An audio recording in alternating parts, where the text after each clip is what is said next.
I'm Kim Bremer, your host today for another edition of Bova News, keeping you up to date on the cattle industry's latest in technology, management, genetics, and more. Robot milking systems continue to be popular options for dairy producers looking to use technology to create labor and production efficiencies.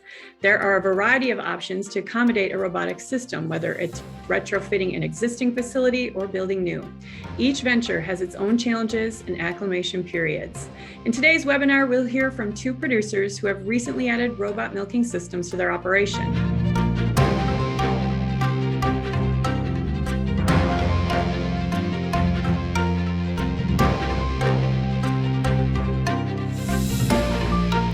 Our first presenter today is Glen Mormann. Along with his wife, Micah, and parents Dan and Sandy are the owners and operators of Mormann Dairy LLC, a 700-head dairy sitting right outside of the small town of Petersburg, Iowa. Originally, Mormann Dairy was started as Sandan Holsteins in 1983. Dan and Sandy milked 40 cows and later saw an opportunity to expand. In 2000, they increased their herd to 370 milking cows. In 2014, as Glen and Micah became more involved on the dairy, they expanded for the second time and formed Mormann Dairy LLC, where all four partners could work together. Then in 2020, Mormons decided to install 12 Lely Astronaut A5 robots. Their herd averages 98 pounds per day and has a 4:1 butterfat and a 3:2 protein. Welcome, Glen. Hi, I'm Glen Mormann. So I'm one of the managers at Mormann Dairy LLC. It's been family owned since 1983. Grew up here all my life. Went to the agronomy world for about 5 years. And I came back in 2009 and been working here since, and actually part owner of Mormann Dairy LLC, which was formed in 2014. So yeah, we put 12 Lely astronauts in. November 10th, 2020, we started our first barn of 6 robots up. And December 21st of 2020, we started our second barn of 6 up. So we decided to put the robots in because we thought it would be a little better way to milk the cows, no holding area, kind of let the cows just be cows. Another thing was labor. You know, it's harder and harder to find labor, especially guys that know a lot about cows, and at least in this area anyways. So we went around and we looked at a couple other robot setups, and we really liked the cow flow. So that's another reason. And we probably wouldn't have did it without the separation pens. It saves us a lot of time every day where you can click on a cow, and when you want to go work with that cow, she is back there. We went with the Lely robot. We just liked how the arm function was, and the free flow for the cows, and the customer service we figured would be pretty good. So last February, we start meeting around, been talking about the robot layout and stuff. In June 2020, we broke ground, and from there on, it was a busy 6 months. And then it continued on for about 3 more months after we were complete. So we got the blueprint all laid out, and we seen the large L design. We liked it with the separation pens, and it was really nice flow for the cows to get through the robots and be separated off, and that's why we went with the 180 cow pens. So yeah, it took us 6 months to from start to finish with both barns and the milk house. We put 2 8,000-gallon tanks in. That fits 12 robots pretty nice with, you know, around that 100-pound average. So we try to have one empty and try to fill one a day. With the employees, the first week is very busy. You want to make sure you have plenty of help on hand. I mean, it's 24/7, bringing cows to the robot, pre-training. 4 days before we started the robots up, it was pretty busy times there. The first 4 days, it got better and better, and then when we start started milking the robots, that's when we had another eye opener. So we have 12 robots. We put a cosmic box in, so it's like a heifer trainer. It just feeds the heifers just a small portion of pellets before the heifers calve in, so it kind of gets them used to going into a box. With all the employees, with getting the different reports, cows to the robot, what cows you need to go get, how to walk through cows, it all changes.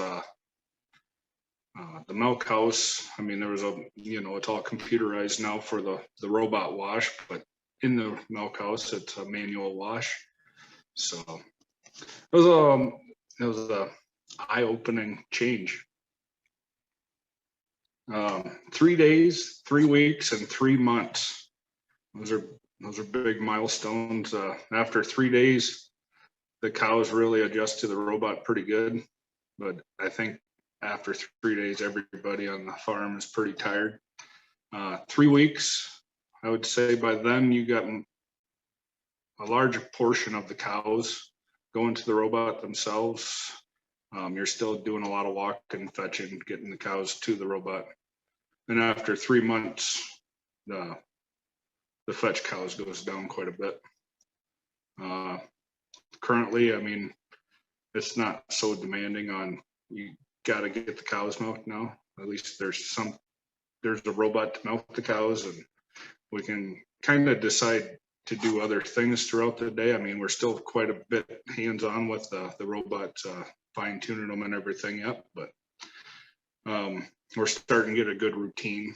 Yeah, for the day-to-day now, it's just going around and maintenance, making sure everything's going to work. Current production, let's say with the startup, I'd say we probably went through and we finally picked through the herd, like anything with cross teats, or I think the robot would have milked them fine, but after that first 3 days, 3 weeks, we sold probably 30% of the cows. I mean, to other guys that were dairy farmers around us, that they were good cows, and we didn't want to have to deal with the cross teat situation. Currently, we're at 98 pounds a day with a 4:1 butter fat, 3:2 protein, and running right around 75,000 for somatic cell. If you trust the robot, it will find the cows that you need to be finding. It's going to take us a little bit more time to become accustomed to the way that we're milking cows now.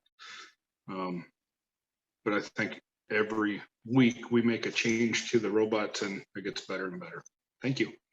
Thank you, Glenn. Our next presenter is Cory Weigel. Cory is a Pioneer Farm Dairy Enterprise Manager at the University of Wisconsin-Platteville. Cory is responsible for managing the day-to-day dairy operations of Pioneer Farm. He also performs demonstrations for students and producer groups, leads tours, and helps with hands-on activities.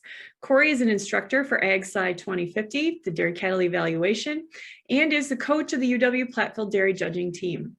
Cory earned a bachelor's degree in animal science with an emphasis in dairy science and a master's in adult education from UW-Platteville. His past experience includes working as a dairy management consultant for Cargill Animal Nutrition and a regional sales coordinator for Genex. Cory began working as the dairy enterprise manager in December of 1999. Welcome, Cory. Yeah, hi. As she just said, a little bit about the farm background here. We currently have 430 acres. With 330 tillable.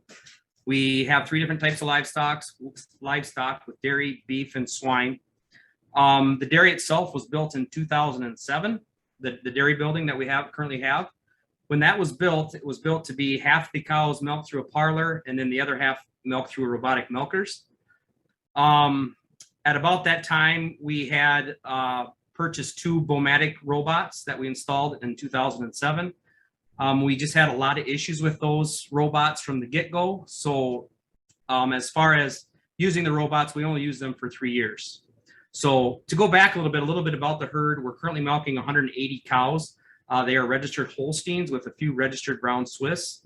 Our current herd average is right around 26,000 pounds of milk, a little over 1,000 of fat, and just over 800 pounds of protein, excuse me. So like I was saying with the dairy barn, so it was built to be half parlor, half robot. In 2013 or 2010, like I said, we did shut the Bomatic robots off. We just had a lot of issues with some of the support. We had a lot of technical issues. They were kind of outdated when we put them in at the time. So we have gone without robotic milkers since 2010. Back then when we used them, we had a system that was force flow. So the cows had to go through the robot to be milked or to get to the feed. So they'd go on the robot, eat their pellet, and then they'd go to the feed bunk to eat. And then it was a force flow system. So then they would lay down, and then whenever they wanted to eat again, they'd have to go through the robot. So that was kind of the way we started back then in 2007 with the old robots. So our mindset changed with the new ones. We started renovating the barn in the middle of March of this year. So we were just new to the robotic milkers. We were using the same area that we were with the Bomatic robots, just different layout. So the units we had in before were the cows actually came into the robots to be milked inside, kind of the inside the robot room, where now with the new robots, the area is actually outside into the freestall barn. So the cows actually stay out into the freestall barn to get milked. As the new robots, the Lely A5s, that's how they are positioned. The robots arrived here about mid-May of this year. We were able to put the robots in with pallet forks. So what we did is we took the old robots out. So the old robots were actually in the barn for 10 years, just sitting there not doing anything. So we finally got funding to put the new robots in. So we were able to take the old ones out and put the new ones into the barn with pallet forks on a skid steer, which was a process in itself, redoing that area in the barn where the old robots were and converting it to a layout that would work with the new A5 robots. We started using the robots in June of this year. So June 14th, I think, was a startup date. And what we did, since we also were going to use the parlor, and since we are still using the parlor, I only started 30 cows on each robot. So we started out with just 60. Instead of filling them full all at once, because I do know there's a headache of training cows and getting cows acclimated to the robots, as Glen had stated earlier. So we started with 30 cows on each one. And what I did when we started up is I had student labor. So students came, I had students scheduled to help push cows. And we pushed them 3 times a day for the first week. So I wouldn't say quite a week, probably 4 to 5 days. Students were there pushing 3 times a day. So we did morning at 4 o'clock, then noon, and then 8 o'clock at night. And then cows, as we went, cows started to get acclimated to them, started going through on their own. About day 4 or 5, we kind of just let them go, and then we just started getting the fetch cows. So I would say for about a month, I just did these 30 cows, and by about a month to 6 weeks, all the cows were trained. They were all going through pretty much on their own. So now kind of my process is just adding cows as I need to. So right now we're on 40 cows on each robot. So I add anywhere from 6 to 7 cows a week, depending on fresh cows and what I have to put over on the robots. So when I chose cows initially for the robots, I chose some younger cows, so mostly 2-year-olds and 3-year-olds, cows with good teat placement, good teat length. So the cows that I didn't think would work in the robotic milkers, those cows I left over on the parlor side. So we are continuing to milk those in the parlor. We also added to the system new grain bins. We did put up a 12-ton bin for pellets. We had a 3-ton bin there before, or a 6-ton bin there before. So we added a 12-ton bin for a little more feed, because the way we feed cows now has changed since when we first installed them back in 2007, the old robots. So the way we feed cows is a little different through the robots. So we did add grain bins. As far as in the milk house, we did put a buffer tank in there, and that's in the milk house. So when the milkman comes, he's able to unload the milk out of the bulk tank, and the milk goes into the buffer tank while the bulk tank is washing. And then once that's done washing, that buffer tank empties into the bulk tank, and then it starts cooling. And the neat thing about the system we have now is that's all automated. So the milkman just has to push a few buttons, suck the milk out, and then it's all done automatically. So I do not have to do anything as far as work in the milk house. Another neat thing we did is put a new viewing area in the hallway in front of the robots. So when we have tour groups and student groups that come out to the farm, they're able to watch the robots and work behind this viewing area. We are also envisioning putting in a couple maybe TV screens so they can watch the cows kind of up close as far as their milk production and what's going on as they're actually being milked when they're being milked in the robots themselves. So that's one of our goals to do. Another thing we did with the new system is put in fetch pens. What we did is we took out 3 stalls on each side and added fetch pens to fetch the cows, the collect cows that we have during the day. They came in really handy, especially when during the training process. So we can get about 4 to 5 cows in there. So once they get in the fetch pen, their only way out is to go through the robot. So it really works well. So when we're training, one cow goes in and they see that cow, and then it's easier to get the next one in. We just kind of stand behind her and push her in. And that's kind of how we train them. And then every morning and night, when we are out looking at collect cow lists, those are the cows that will go into the fetch pen, and they will go into the robots when they're ready to be milked. Some of the daily routines we have is as students, they come morning and night. Their jobs are to clean the stalls, get the fetch cows, which right now there's only a couple maybe, morning and night. And then they change. We do have filter socks that go with each robot, so they change the filter socks. Just make sure everything's good as far as cow health. Make sure the cows are all being milked correctly, so on and so forth. Some of the things I do myself is with the collars on each cow, we're able to detect heat detection and rumination. So I always check the computer to see how the cow's health is. With our robots, we have scales on them to weigh the cows, also somatic cell count readers. So I can check somatic cell counts. If there's any cows that need to be treated, I can sort them out and treat them at that time. So that's kind of what I do. As far as a weekly maintenance thing, I always check, make sure that the laser's reading the teats correctly. Just do certain things. If I need to fill something like the stuff for detecting somatic cell counts, I'll fill that. Just other things that need to be done on a weekly basis. Current production now, like I said, we're at 80 cows, so 40 on each. Production, we're at about 89 to 90 pounds per cow. Turns, the cows are going through anywhere from 3.7 to 3.8 times per day, which I'm very excited about, which is pretty awesome. Like I said, there's only a few cows that we fetch on a daily basis. Our somatic cell count has been around 120,000.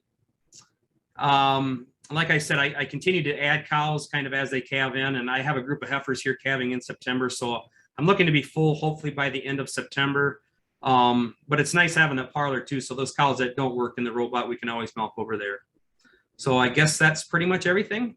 Thank you. Thank you, Cory. So I have a few questions for the two of you. Originally, what made you decide to install robots? Why don't we start with you, Glen? Probably the biggest reason was labor. It's becoming harder and harder to find qualified labor for this industry, and seems like you get a good guy around and they'll take off, and so that was a big one. The separation pens was another one. A lot less cow movements. Getting that cow sorted through the robot into the separation pen for herd health, feed work, any vaccinations, and it's all done in one area, so you can stay out of the larger cow pens. But those are probably the two biggest reasons. Now, Cory, you're trying it again. What has made you decide to do this? Yeah, well, the big thing is we had the area to do it. We really wanted to get robots in there again. The big push is also for research to see the difference between the parlor side and the robot side, just to be able to compare the cows to see how they do on each side compared to each other. Labor is not as huge of an issue for me because we do employ students here at the university, so I do usually have plenty of help. But yeah, the big thing is, for people to see it at a university facility, and also for students to work with them. So they're able to work both with hands-on working in the parlor and actually see the robotic milkers in use. And you'll have great perspective having worked in the force flow versus free flow. Oh yeah. So night and day.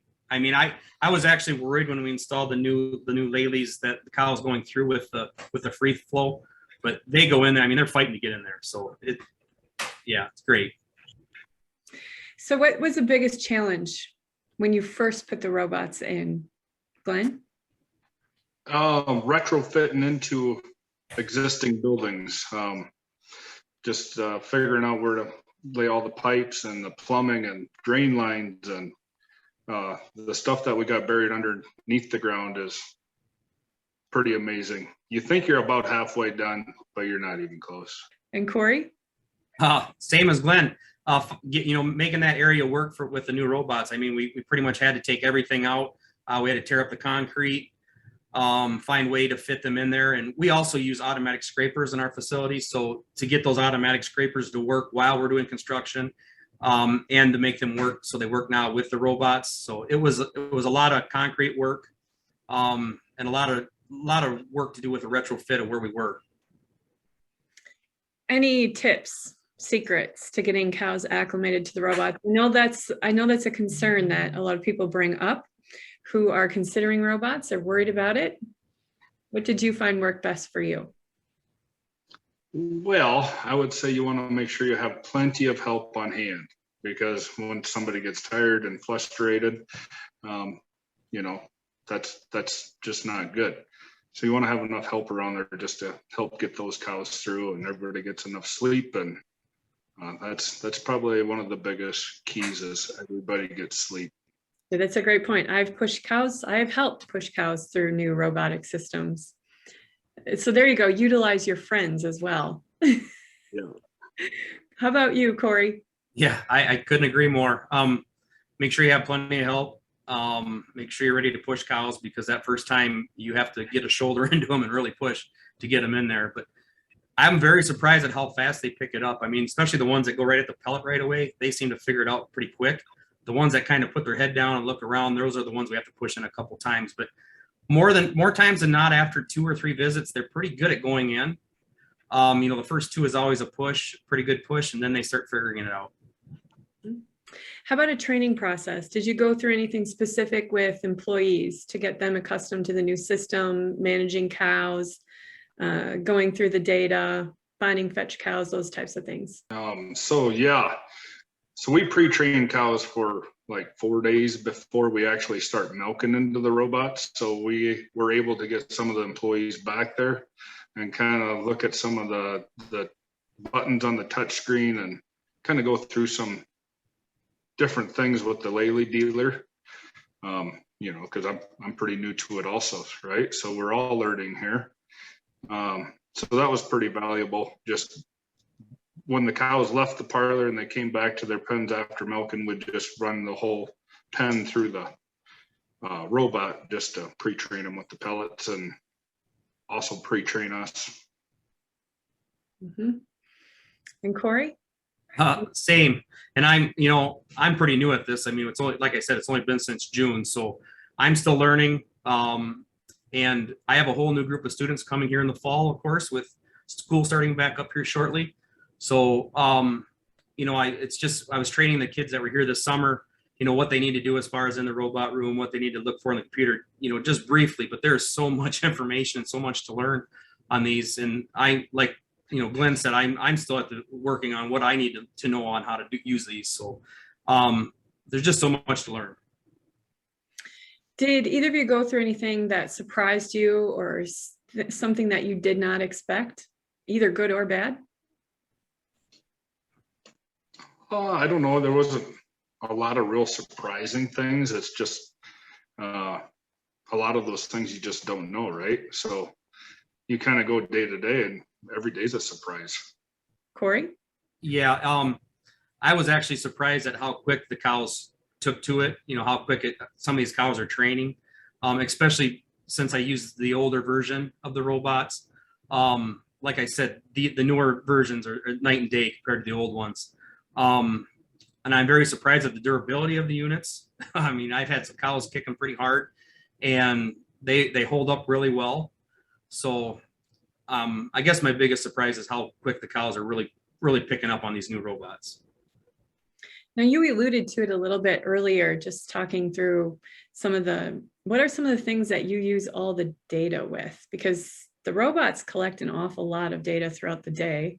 What are some of the things that you use the most? We probably use the somatic cell sheet, the udder health list. We go through that a lot. I mean, we're pretty fine tuned on the somatic cell and trying to keep the herd clean, and anything we can do to prevent, a high somatic cell case. We go through that report a lot. The fetch cows, we have a fresh fetch list, which we go off that list quite often, just making sure our fresh cows are always getting their visits every day. Cory? And again, the same somatic cell count, big thing. So it's something I look at all the time. Really love having that on the machine so we can see, cows that are really high in somatic cell count, check them out to see if there's something going on. I also looking at, especially the daily production now, since we've recently moved into the new robots, seeing how they've increased since I moved them there. I also like to look at the turns, how many times each cow's going through the robots.